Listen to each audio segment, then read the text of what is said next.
आज हामीले मनोविज्ञानका अध्ययनहरू हेऱ्यौँ भने के भन्छन् भने युवालाई उद्देश्य देऊ, लक्ष्य देऊ र युवालाई केन्द्रित हुने शक्ति देऊ। त लक्ष्य देऊ, उद्देश्य देऊ र केन्द्रित हुन सिकाऊ, एकाग्र हुन सिकाऊ। यो दुईटा कुरा भन्छन्। किन? जीवनमा लक्ष्य छैन भने मेरो ऊर्जा कहाँ लगेर लगाउँ त? के गरौँ त्यो ऊर्जालाई मैले? लक्ष्य छ भने ऊर्जा इन्धन बन्छ, शक्ति इन्धन बन्छ। यदि लक्ष्य छैन भने त्यो ऊर्जा, त्यो शक्ति दुश्मन बन्छ। हेर्नुहोस् त, यदि मलाई कहीँ जानु छ र मसँग मोटर गाडी छ भने त्यो मोटर गाडी मेरो लागि शक्ति बन्छ। तर मलाई कहीँ पनि जानु छैन, केही पनि गर्नु छैन भने त्यो मोटर गाडी अलि दिनपछि खिया लाग्न थाल्छ र मेरो जीवनमा त्यही मोटर गाडी एउटा दुर्गन्ध बनेर, त्यही मोटर गाडी विपत्ति बनेर आउनेछ। मसँग जति पनि ऊर्जाहरू छन् ती ऊर्जा प्रयोगमा मात्रै काम लाग्छन् र प्रयोग चाहिँ उद्देश्यको मार्गमा गर्नुपर्छ, लक्ष्यको मार्गमा गर्नुपर्छ। त्यसकारणले प्रत्येक युवाले आज आफ्नो उद्देश्य, आफ्नो लक्ष्य खोज्नुपर्ने भएको छ। लक्ष्य खोज्नुहोस् र लक्ष्य कहीँ बाहिरबाट आउँदैन। मलाई हेरेर तपाईँले लक्ष्य बनाउन सक्नुहुन्न। न विश्वेश्वर प्रसाद कोइरालालाई हेरेर, न मदन भण्डारीलाई हेरेर लक्ष्य बनाउन सक्नुहुनेछ। न माओ त्से तुङले तपाईँलाई अनुप्राणित गर्न सक्नेछन्, न एडल्फ हिटलरले, न महात्मा गान्धीले, न पृथ्वीनारायण शाहले। तपाईँले आफूलाई खोज्नुपर्नेछ। तपाईँभित्र के छ? के जन्मिन खोजेको छ तपाईँभित्र? कहाँ छ तपाईँको प्राण? तपाईँ के बन्न खोज्नु भएको छ? यो कुनै रातारात हुने छैन। यो कुनै यस्तो आज रोप्यो भोलि फुल्ने फुल होइन। यो मौसमी फुल होइन। यसले त धेरै मौसमलाई खप्नुपर्ने छ, धेरै ऋतुहरूलाई यसले सामना गर्नुपर्नेछ, धेरै हावाहरूसँग यसले लडाइँ गर्नुपर्नेछ, धेरै आँधी तुफानसँग जुझ्नुपर्नेछ। यो यस्तो प्रकारको फुल हो जुन फुल कुनै एउटा पहाडको कन्दरामा होइन, अत्यन्तै धेरै सङ्घर्षको माझमा फुल्ने प्रयास गरिरहेको छ। त्यसकारणले तपाईँले आफूलाई भित्रबाट खोतल्नु पर्नेछ। जीवन विज्ञानमा हामी ऐश्वर्य विज्ञान र व्यक्तित्व विज्ञान यी दुईटा कार्यक्रम जुन सञ्चालन गर्छौँ, यी कार्यक्रमले तपाईँलाई आफूभित्र खोतल्न मद्दत गर्छन्। कि तपाईँभित्र के बन्ने हो? तपाईँभित्र कच्चा पदार्थ के को छ? यदि तपाईँले आफूलाई चिन्नु भएन, तपाईँ के बन्न आउनुभएको भन्ने चिन्नु भएन भने तपाईँ कहिले पनि सन्तुष्ट हुनुहुने छैन। तपाईँ कहिले तृप्त हुनुहुने छैन, किनभने तपाईँ आफ्नो उद्देश्यतिर हिँडिरहेको अनुभव नै गर्नुहुने छैन। जहाँ खुट्टा राखे पनि गलत ठाउँमा खुट्टा राखेको अनुभव हुनेछ। तपाईँलाई जे गरे पनि मैले गलत गरेँ कि भन्ने अनुभव हुनेछ र मैले बार बार गल्ती गरिरहेको छु भन्ने सोचले तपाईँभित्र जुन आत्मग्लानी जन्मिन्छ त्यसले तपाईँको युवापनलाई सिद्धाइदिन्छ, तपाईँभित्रको ऊर्जालाई नष्ट गरिदिन्छ, क्षय गरिदिन्छ र तपाईँ कहीँको रहनुहुन्न। त्यस कारणले भित्रबाट आफूलाई खोतल्नुहोस्, हेर्नुहोस्, समय लिनुहोस्। तर के बन्न खोजेको छ? तपाईँको चेतना कता जान खोजेको छ?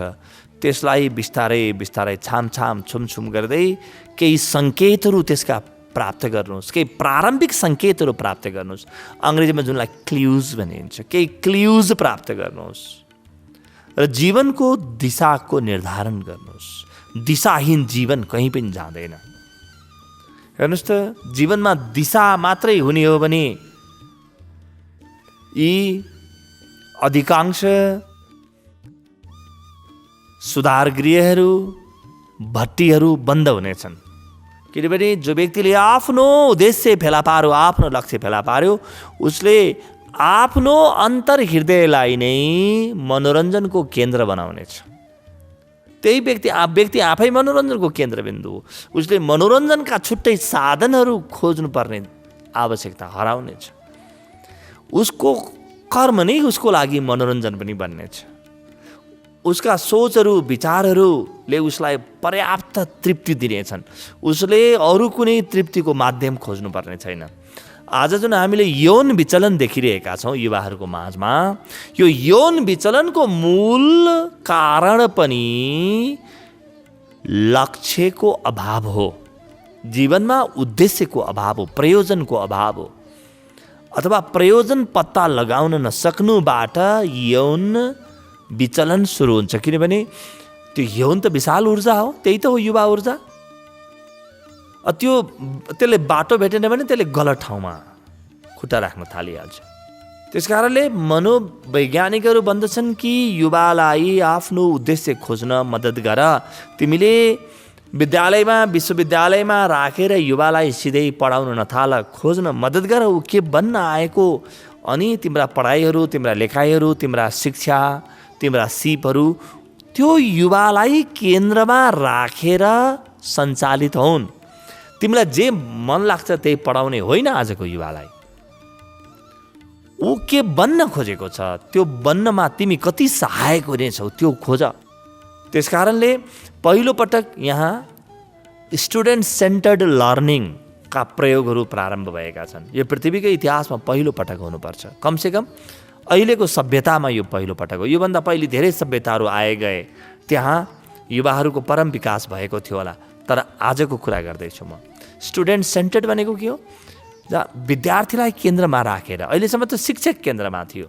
शिक्षकले जे जानेको थियो त्यही पढाउँथे। मलाई इतिहास थाहा छ त्यही पढाउँथे, मलाई भूगोल थाहा छ त्यही पढाउँथे, मलाई बीजगणित थाहा छ त्यही पढाउँथे। तर अब म हेर्छु कि विद्यार्थीले के पढ्यो भने उसको उद्देश्य, उसको लक्ष्य, उसको अभिप्राय उसले पुरा गर्नेछ। त पहिलो पटक विद्यार्थी केन्द्रमा पुगेको छ। पहिलो पटक विद्यार्थी महत्त्वपूर्ण भएको छ। विद्यार्थी कहिले पनि महत्त्वपूर्ण थिएन, विद्या महत्त्वपूर्ण थियो। अब विद्या महत्त्वपूर्ण रहेन, अब विद्यार्थी महत्त्वपूर्ण छ। विद्या अब दोस्रो दर्जाको भयो। त्यो विद्यार्थी जे बन्न खोजेको छ त्यही अनुसारको विद्या दिए पुग्छ। अब यो त उपयुक्त पनि हो कि मनुष्यभन्दा ठुलो केही पनि हुन सक्दैन। यहाँ मनुष्य मूल प्राण हो, त्यही मूल प्राणलाई अभिसिञ्चित गर्नको लागि यी सबै कुराहरू बनेका हुन्। त्यस कारणले पहिलो हो कि युवालाई लक्ष्य पहिचान गर्न सिकाऊ। दोस्रो हो कि त्यो लक्ष्यमा निरन्तर काम गर्न सिकाऊ, यानि एकाग्रता जन्माऊ। एकाग्रता जन्माऊ। एकाग्रता कहाँबाट जन्मिन्छ? एकाग्रता ध्यानको बच्चो हो, ध्यानको सन्तति हो एकाग्रता। हेर्नुहोस् त, जसले ध्यान सिके, जसले ध्यानको प्रयोग प्रारम्भ गरे, उनको जीवनमा एकाग्रता आउन थाल्यो। आफ्नो आफूसँग लक्ष्य छ, उद्देश्य छ र एकाग्रता छ।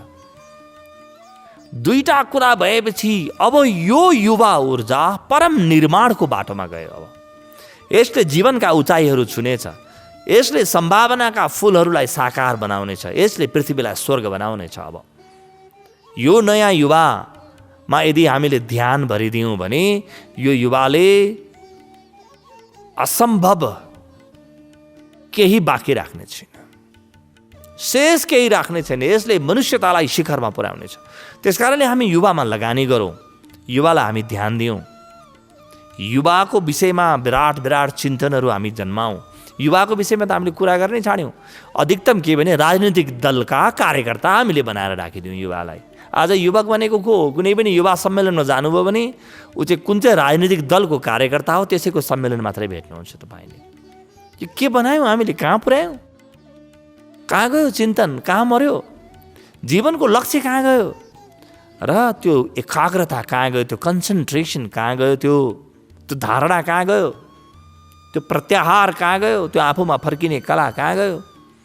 यी युवालाई हामीले ध्यान सिकायौँ अथवा युवाले ध्यान सिक्यो भने आफूलाई खोज्दै खोज्दै ध्यानको माध्यमबाट आफ्नो उद्देश्यको पहिचान गर्न पनि सक्नेछ र त्यही ध्यानको माध्यमबाट एकाग्रतालाई पनि जन्म दिनेछ।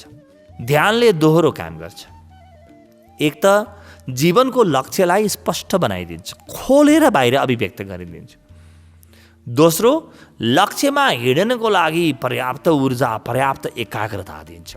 अविचलित बन्न सिकाउँछ ध्यानले। ध्यानले पुरै ऊर्जालाई एक ठाउँमा ल्याउँछ। ध्यान के हो? जहाँ सबै प्रकारका ऊर्जाहरू एक बने, जहाँ क्रोध, हिंसा, वैमनस्य, यौन, ईर्ष्या, त्यस्तै गरिकन सुख, शान्ति, प्रेम, आनन्द, यी नकारात्मक र सकारात्मक सबै ऊर्जाहरू मेरो एक ठाउँमा आए, एक डल्लो जब भए, त्यहाँ ध्यान जन्मिन्छ। ध्यानको अग्निमा प्रेम पनि जल्नुपर्छ, घृणा पनि जल्नुपर्छ। ध्यानको अग्निमा क्रोध पनि जल्नुपर्छ, करुणा पनि जल्नुपर्छ। दुईटै नजलिकन ध्यानको अग्नि नै जन्मिँदैन। त्यो ध्यानले के गर्छ? मभित्र भएका सबै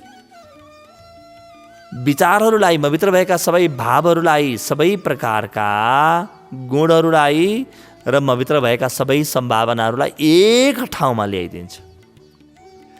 ध्यान जीवनको सबैभन्दा ठुलो बल हो, किनभने ध्यानमा व्यक्ति एकत्रित हुन्छ, एक ठाउँमा आउँछ। भगवान गणेश जस्तै हेर्नुहोस् त, पेट ठुलो छ, सुँड लामो छ, कान ठुला छन्, आँखा साना छन्, सवारी छ मुसाको, तर व्यक्ति त एक हो नि। यति धेरै भइकन पनि व्यक्ति त एक हो। त्यो एकता जन्मिन्छ। ध्यान के हो? जीवनको एकता हो। जीवनका सबै ऊर्जाहरू जब एक ठाउँमा आउँछन्, त्यो विराट शक्ति बन्नेछन्। अब त त्यस्तो शक्ति जुन अत्यन्तै सकारात्मकताले भरिएको छ, सादगीले भरिएको छ, शान्तिले भरिएको छ, सद्भावले भरिएको छ, त्यस्तो प्रकारको शक्तिको उदय हुन्छ ध्यानले। किनभने अब त्यहाँ ठाउँ नै बाँकी रहेन। ध्यानको गहिराइमा मभित्र भएका नकारात्मक तत्त्वहरू सबै जलिसकेका हुन्छन्। त्यो एउटा कञ्चन निर्मल पवित्रता जन्मिन्छ। यो ध्यानको अग्निले मभित्रका सम्भावना देखिन्छन्। मभित्रका सम्भावनाहरू बिस्तारै बिस्तारै बाहिर आउनेछन्, अभिव्यक्त हुनेछन् र ध्यानको अग्निले एकाग्रता पनि बढाउनेछ। आजको युवाले ध्यान गरेन भने यही युवाले धेरै पागलखाना खोल्न लगाउनेछ, धेरै भट्टी खोल्न लगाउनेछ, धेरै गोला, बम, बारुद, बन्दुकका कारखाना खोल्नेछ र यही युवाले तेस्रो विश्व युद्ध पनि निम्ताउनेछ। यही युवा बेरोजगार हुनेछ, यही युवा अकर्मण्यताको शिकार हुनेछ, यही युवा चिन्तित हुनेछ, यही युवा तनावमा जानु छ। हेर्नुहोस्, एउटा वृद्ध व्यक्ति चिन्तित भयो भने कति होला? उसँग चिन्ता गर्ने शक्ति पनि छैन। अब चिन्ता गर्न पनि त ऊर्जा चाहिन्छ, तनावमा जान पनि त विशाल ऊर्जा चाहिन्छ, परिवर्तनको लागि पनि विशाल ऊर्जा चाहिन्छ। एउटा वृद्ध व्यक्ति रिसायो भने पनि उसको रिसले के गर्छ? धेरै नै भए पनि आफ्नो श्रीमतीलाई सताउला, त्योभन्दा बढी त उसको पहुँचै हुँदैन। तर एउटा युवाले त आगो लगाउन सक्छ समाजमा, जे पनि गर्न सक्छ। किनभने त्यहाँ ऊर्जा धेरै छ, ऊर्जाको भण्डार धेरै छ र नकारात्मकता पनि धेरै छ। त यो नकारात्मकतालाई सकारात्मक मात्र ध्यानले बनाउने छ। ध्यानसँग त्यो खुबी छ। कति कुरा गर्ने हामीले, कहाँ जाने, के कुरा गर्ने, के सिक्ने। एउटा ध्यान सिक्यौँ भने, एउटा युवाले ध्यान सिक्यो भने यो युवा भविष्यको सम्भाग बन्नेछ। यो युवा हेर्नुहोस् त, यो सिद्धार्थ गौतम बुद्ध बनेर त्यो 35-36 वर्षको उमेरमा सारा पृथ्वीमा एउटा नयाँ प्रकारको ज्ञान लिएर आए, प्रकाश लिएर आएर पुरै मनुष्यता यिनको प्रकाशमा नुहाउने अवसर पायो। त्यो उमेर त्यस्तो थियो। यिनी सिद्धार्थ गौतम 86 वर्षको उमेरमा यदि परम निर्वाणमा प्राप्त भएको भए यिनले समाजमा आगो लाउन सक्दैनथे, मनुष्यको प्राणलाई हल्लाउन सक्दैनथे। युवा उमेरमा भयो, त्यसकारणले मनुष्यको प्राणमा आगो लगाउन सके। त्यसकारणले यो युवा अवस्था नै सबैभन्दा उपयुक्त समय हो। यो चाहिँ सुकेको बारुद हो, बिल्कुल पड्किन तयार बारुद हो। अब यसलाई केले पड्काउने त? युद्धले पड्काउन पनि सकिन्छ, बुद्धले पड्काउन पनि सकिन्छ। यो बारुदलाई युद्ध र बुद्ध दुईटैको सम्भावना छ यो युवामा, उति नै सम्भावना छ। र यो सम्भावनालाई मैले केही गर्नु पर्दैन। एउटा युवाले आज आफ्नो उद्देश्यको पहिचान गर्न सुरु गरेन, एकाग्रता बढाउन सुरु गरेन र यसको लागि ध्यान गरेन भने आफै युद्धको लागि तयारी गर्दैछ। मैले कहीँ छुट्टै युद्ध बोलाइराख्नु पर्दैन। मेरो पुरानो प्रकारको जीवनशैलीले नै युद्धलाई निम्ता दिइरहेको हुन्छ। युद्धको लागि एउटा खुला प्रेम पत्र मबाट सम्प्रेषित भइरहेको हुन्छ। तर मैले बुद्धको लागि पनि प्रेम पत्र लेख्न सक्छु। यदि मैले ध्यान रोजेँ, यदि मैले अध्यात्म रोजेँ भने त्यो युद्धको कोलाहल, युद्धको विभीषिकाबाट मेरो चेतना अलग हुन्छ र पुरै मनुष्यको चेतना अलग हुनसक्छ। त्यस कारणले सबैभन्दा ठुलो आश म युवाहरूसँग गर्छु, सबैभन्दा ठुलो आश। युवाहरू नै यो भविष्यका सम्भाग हुन्। एउटा सुन्दर भविष्यको परिकल्पना जुन हामी सबैले गरेका छौँ, हामीले त परिकल्पना गर्ने, एउटा युवाले मात्रै यो परिकल्पनालाई सार्थक बनाउन सक्छ।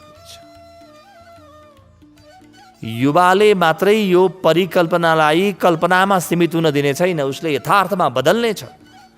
जुन समाज हामीले देख्न खोजेका छौँ, जुन मनुष्यता हामीले देख्न खोजेका छौँ, जुन मानवता देख्न खोजेका छौँ र जुन प्रकारको संसार हामीले देख्न खोजेका छौँ, यो संसार मात्र युवाले निर्माण गर्न थाल्नेछ। तर त्यसको लागि हरेक युवाले ध्यानको अग्नि आफ्नो जीवनमा बाल्नुपर्नेछ, ध्यानको भट्टीमा आफू जल्नुपर्नेछ।